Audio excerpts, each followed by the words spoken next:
പ്രിയമുള്ള കുഞ്ഞുങ്ങളെ, ഞാൻ ഹരീഷ് ആർ നമ്പൂതിരിപ്പാട്. ക്രിസ്മസ് ആഘോഷം നടക്കുന്ന വേളയിൽ ഒരു കഥ കേൾക്കൂ. Christmas rally. വെള്ളിയാഴ്ച വരുമ്പോൾ എല്ലാവരും വെള്ള ഫ്രോക്ക് ഇട്ടുകൊണ്ട് വരണം.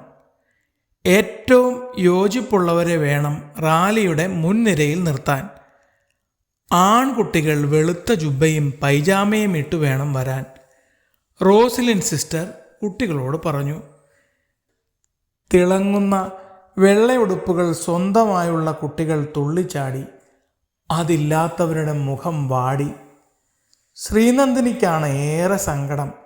അവൾക്കാകെ 2-3 ജോഡി വസ്ത്രമേ ഉള്ളൂ. അതിൽ വെള്ളയുടുപ്പില്ല താനും. അവളുടെ കൂട്ടുകാരികളായ ഫർഹാനയുടെയും സിയോണയുടെയും വെള്ളയുടുപ്പ് തീരെ നിറം കെട്ടതുമാണ്. അവൾ അമ്മയോട് സങ്കടം പറഞ്ഞു. അമ്മേ, ഞങ്ങൾ 3 പേർക്ക് മാത്രമാണ് റാലി പങ്കെടുക്കാൻ പാകത്തിനുള്ള ഉടുപ്പില്ലാത്തത്.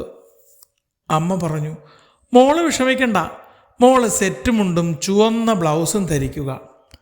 യൂണിഫോം വെള്ള ഷർട്ട് ചട്ട പോലെയാക്കി മുണ്ടുടുത്താൽ സിയോണയ്ക്ക് പരമ്പരാഗത ക്രിസ്ത്യൻ വേഷമാകും. മുസ്ലിം വേഷത്തിൽ വരാൻ ഫർഹാനയോടും പറഞ്ഞാൽ മതി. അപ്രകാരം അവർ സ്കൂളിലെത്തി. മതസൗഹാർദ്ദം നഷ്ടപ്പെടുന്ന ഈ കാലത്ത് ഏറ്റവും പ്രാധാന്യമർഹിക്കുന്ന വേഷവിധാനം ഇതുതന്നെയാണ് എന്നു പറഞ്ഞ് അധ്യാപകർ അവരെ റാലിയുടെ മുൻനിരയിൽ തന്നെ നിർത്തി. റാലി അതിമനോഹരമായിരുന്നു. ഏറ്റവും ഭംഗിയായി വസ്ത്രം ധരിച്ചവർക്കുള്ള പുരസ്കാരങ്ങൾ ലഭിച്ചവരുടെ കൂട്ടത്തിൽ നമ്മുടെ കൂട്ടുകാരികളും ഉണ്ടായിരുന്നുവെന്ന് പ്രത്യേകിച്ച് പറയണ്ടല്ലോ. ശ്രീനന്ദിനിയും കൂട്ടുകാരികളും സമ്മാനം ഏറ്റുവാങ്ങിയപ്പോൾ വില കൂടിയ വെള്ളയുടുപ്പുകൾ ധരിച്ച് അഹങ്കാരത്തോടെ വന്നവരുടെ തല താണു.